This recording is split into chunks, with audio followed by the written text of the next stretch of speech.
करके उस शाहाबाद की दिशा में आएंगे, लेकिन यहाँ पहुँचने में अभी 6, 8, 9 महीने भी लग सकते हैं, क्योंकि अभी काफ़ी एरिया बाकी है। लेकिन 2 बरस के इस प्रयास में सोशल मीडिया या आप लोगों के माध्यम से बहुत सारे लोग जो साथी जन स्वराज अभियान इस परिकल्पना से जुड़े हुए हैं, उनकी मांग पर मैं आज एक दिन के लिए आज आपके जिले कैमूर में आया हूँ। कुछ साथी जो यहाँ जन स्वराज से जुड़े हुए हैं उनसे मुलाकात करेंगे।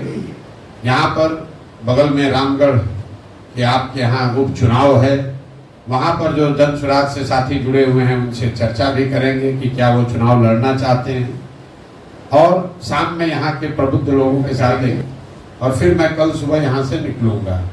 ये पदयात्रा का हिस्सा नहीं है, ये सिर्फ एक परिचय का दौरा है। पदयात्रा जब यहाँ करने आएंगे तो कैमूर जैसे जिले में कम से कम 20 से 25 दिन मुझे लगता है एक जिले को पैदल चलने में। जब यहाँ आएंगे तो उतना समय यहाँ बिताएंगे, गांव-गांव जाना, लोगों से मिलना, जो जन स्वराज की परिकल्पना है, जो सोच है, जो उद्देश्य है, उसको लेकर लोगों को जगाना, समझाना, वो काम जब मैं यहाँ पदयात्रा में आऊँगा तब करूँगा। आज सिर्फ जन स्वराज से जुड़े हुए साथियों से मिलना, उनके सवाल का जवाब देना, संगठन की यहाँ पर रूपरेखा क्या होगी, उनकी भूमिका क्या होगी, इस दिशा में हम लोग बात करने आए हैं।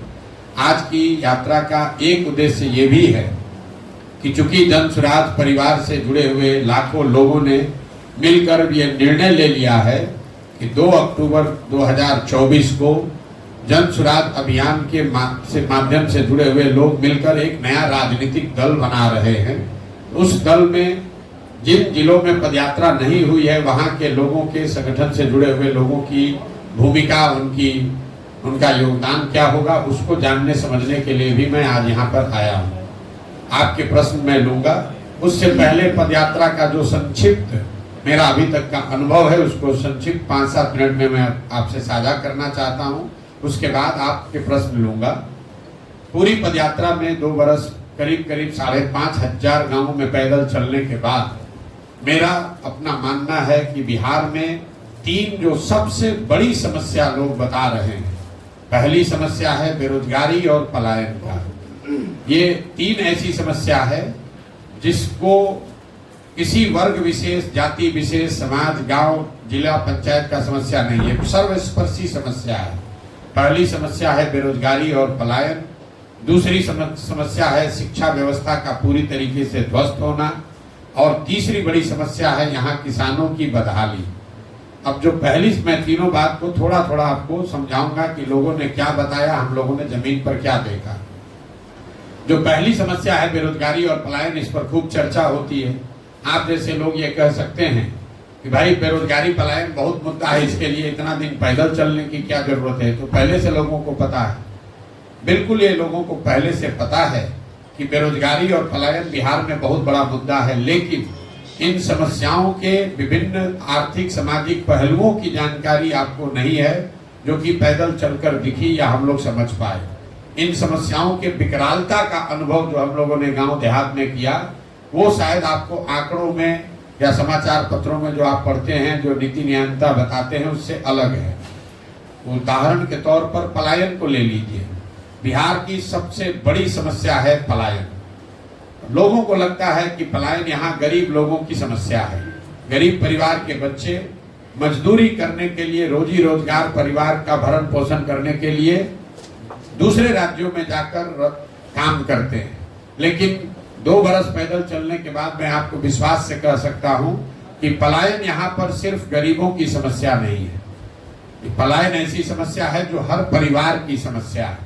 फर्क बस इतना है कि गरीब परिवार के बच्चे मजदूरी करने के लिए बाहर जा रहे हैं, और मध्यम वर्गीय परिवार के बच्चे नौकरी और पढ़ाई के लिए बाहर जा रहे हैं। लेकिन बाहर हर परिवार का बच्चा जा रहा है। अगर आपको मजदूरी करना है तो भी बाहर जाना है, पढ़ाई करनी है तो भी बाहर जाना है, नौकरी करना है तो भी बाहर जाना है, इलाज दवा कराना है तो भी बाहर जाना है। पलायन का असर ये है, दशकों से चलने वाले इस पलायन की वजह से लोगों के, समाज के मन में परिवार की परिकल्पना ही धीरे धीरे खत्म हो गई है।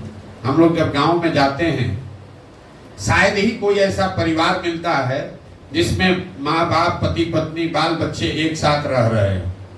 ज्यादातर परिवारों में कोई एक ही या दो पीढ़ी का आदमी रह रहा है, एक पीढ़ी का आदमी बाहर ही गया हुआ है। आप लोग भी देखते होंगे गांव देहात में, जब हम लोग गांव में चलते हैं, गांव में बच्चे मिलते हैं, बूढ़े मिलते हैं, महिलाएं मिलती हैं, नवयुवक कहीं गांव में नहीं है। ये पलायन की समस्या है। ये सिर्फ गरीबों का मामला नहीं है। दूसरा, पलायन सिर्फ श्रम का पलायन नहीं है। श्रम के पलायन पर खूब चर्चा हो रही है कि कितने लोग जा रहे हैं, लेकिन पलायन का दूसरा जो पहलू है कि श्रम का पलायन इसलिए है क्योंकि यहाँ से बहुत बड़ी संख्या में बुद्धि और पूंजी का पलायन है, जिसका कोई चर्चा नहीं कर रहा है। यहाँ से जो लोग पढ़ लिख गए वो वापस बिहार नहीं आ रहे।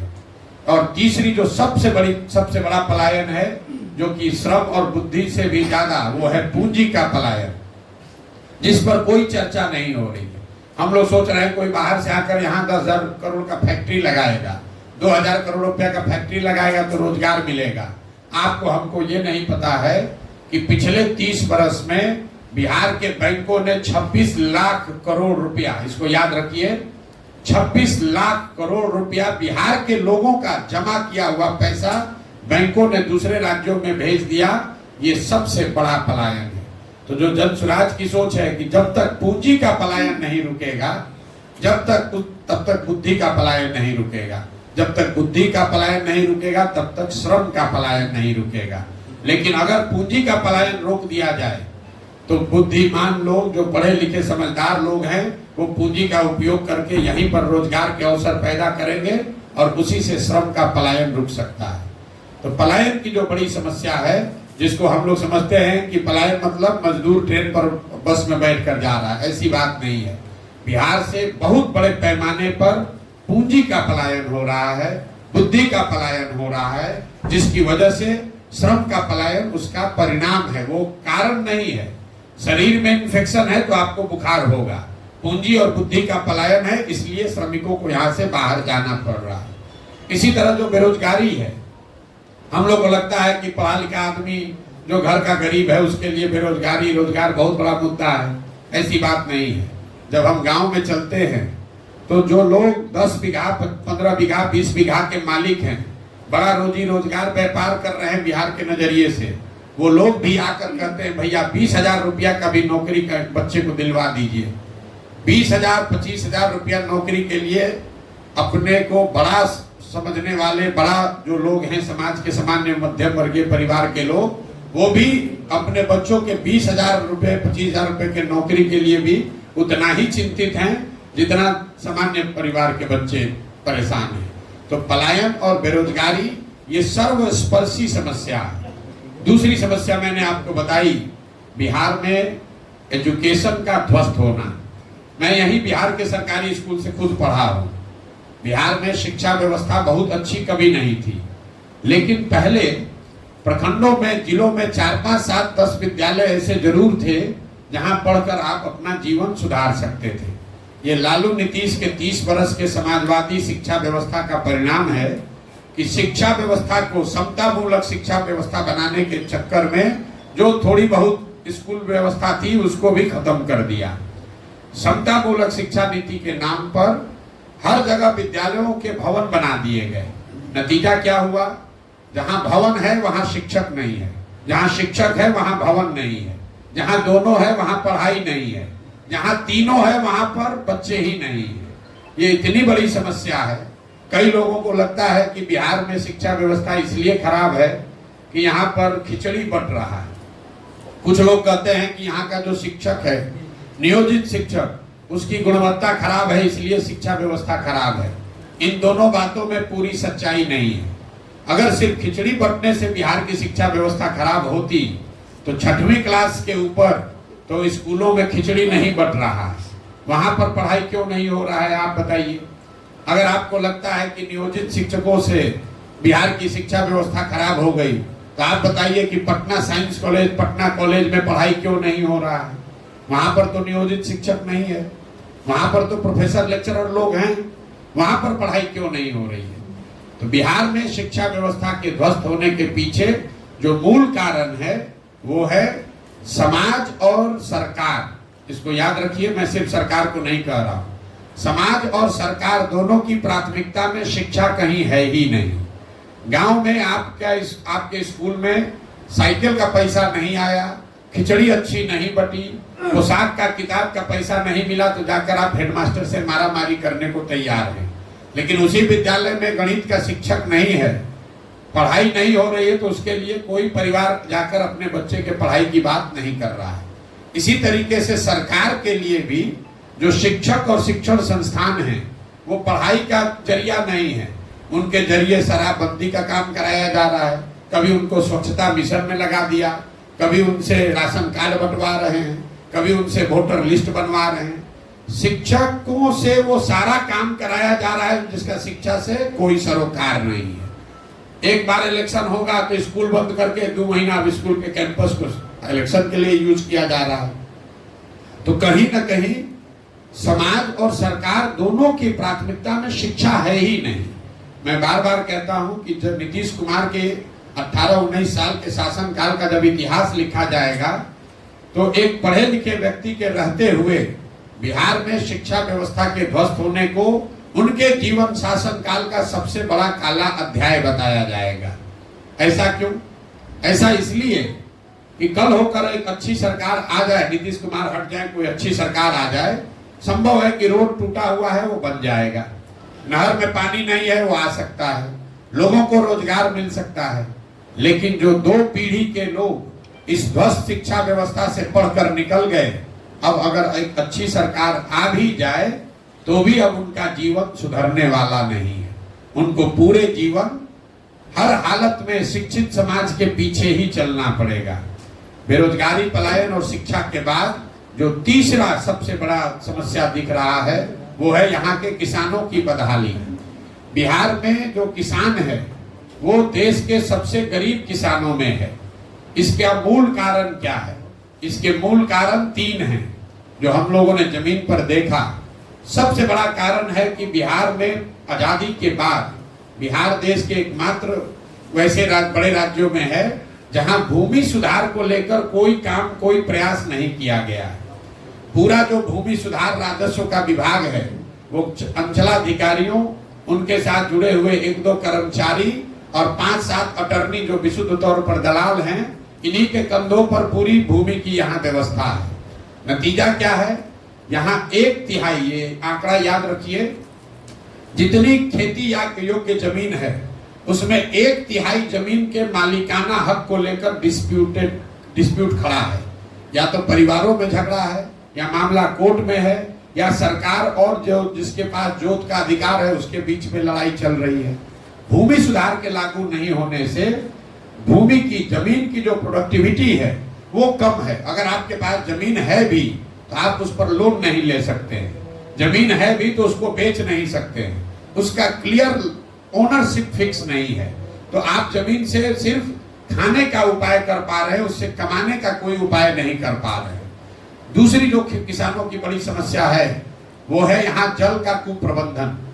जो हम लोग यहाँ बात करते हैं कि बिहार में बाढ़ बहुत बड़ा अभिशाप है, ज्यादातर लोग समझते हैं कि यहाँ बाढ़ बहुत आता है, इसके लिए खेती और किसानों की हालत खराब है। मैं एक आंकड़ा आपको बता रहा हूँ, बिहार में टोटल जितनी खेती योग्य जमीन है उसमें 50% जमीन पर ही बाढ़ का खतरा है। बाकी का जो 50% जमीन है उसमें करीब करीब आधी जमीन जल जमाव की वजह से प्रभावित है, जहां सिर्फ एक ही फसल हो रही है। बहुत बड़े पैमाने पर जो नेपाल से लगते हुए जिले हैं वहां पर बाढ़ नहीं है, वहां पर नदियों के कटाव का मामला है। नदियों के रास्ता बदलने से हजारों एकड़ उपजाऊ जमीन, आज जो इस साल जो उपजाऊ जमीन है अगले साल वहां रेत पड़ जाता है। लोग ओवरनाइट खेतीहर से, किसान से मजदूर बन जाते हैं। जैसे ही आप नेपाल से लगते हुए जिलों से नीचे उतरेंगे, गोपालगंज में, सिवान में, छपरा में, मधुबनी में, दरभंगा में, खगड़िया में, बेगूसराय में, समस्तीपुर में, हर पंचायत में हजारों एकड़ जमीन ऐसी है जहां एक बार बरसात में पानी आ गया तो पानी 6 महीना 8 महीना निकलता ही नहीं है। तो मैं आपको ये बताना चाह रहा हूं कि बिहार में जितनी बड़ी समस्या बाढ़ की है उससे भी बड़ी समस्या खेतों में जल जमाव की है। बाढ़ है तो वहां 3 दिन पानी आया फिर भी कुछ हो जाएगा, लेकिन जो जल जमाव है वो परमानेंट व्यवस्था है, परमानेंट परेशानी है। उस खेत से जहां 2 फसल 3 फसल हो सकता था वहां एक ही फसल हो रहा है। दक्षिण बिहार में सूखे की बहुत बड़ी समस्या है, सिंचाई की समस्या बहुत है। एक आंकड़ा और याद कर लीजिए, बिहार देश का एकमात्र ऐसा राज्य है जहां पिछले 10 वर्ष में सिंचित भूमि की मात्रा 11% से कम हो गई है।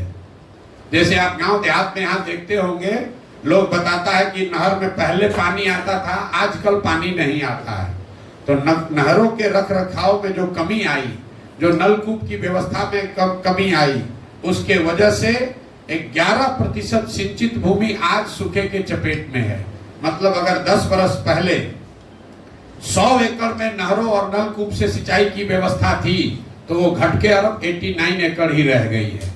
लेकिन ये भूमि सुधार और जल कुप्रबंधन के बाद भी जो किसान यहाँ उपजा रहा है, उसके परेशानी का सबसे बड़ा कारण ये है कि एक आर्थिक सर्वेक्षण बताता है कि बिहार में जो किसान जो फसल उपजा रहा है उसको उसका उचित मूल्य न मिलने की वजह से हर साल यहाँ के किसानों को 15 से 20 हजार करोड़ रुपए का नुकसान हो रहा है। ये आंकड़ा याद रखिए, 15 से 20 हजार करोड़ रुपया हर साल आपका नुकसान हो रहा है, क्योंकि आपको फसल का उचित दाम नहीं मिल रहा है। ये धान का कटोरा है साहबाद, यहाँ घर घर धान का खेती हुआ है। धान का आधिकारिक मूल्य है 2100 रुपया। यहाँ कोई ऐसा किसान नहीं होगा जो 1500, 1600, 1700 से ज्यादा में धान बेचा है। हम लोग यहाँ बैठ के बात करते हैं कि पंजाब में किसान, हरियाणा में किसान बड़ा धनी है।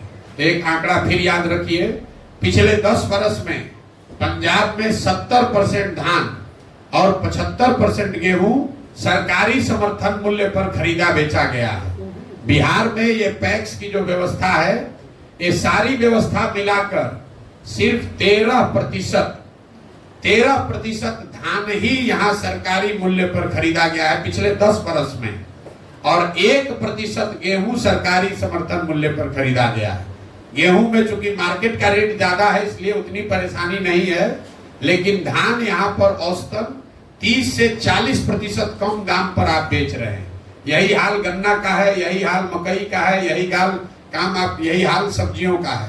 कुल मिला जुलाकर भूमि सुधार का न लागू होना, जल की कुप्रबंधन, जल संसाधन जो विभाग है उसके द्वारा की जो कुप्रबंधन है, और किसानों को उचित फसल का दाम न मिलने की वजह से बिहार में किसानों की बहुत बड़ी बदहाली है।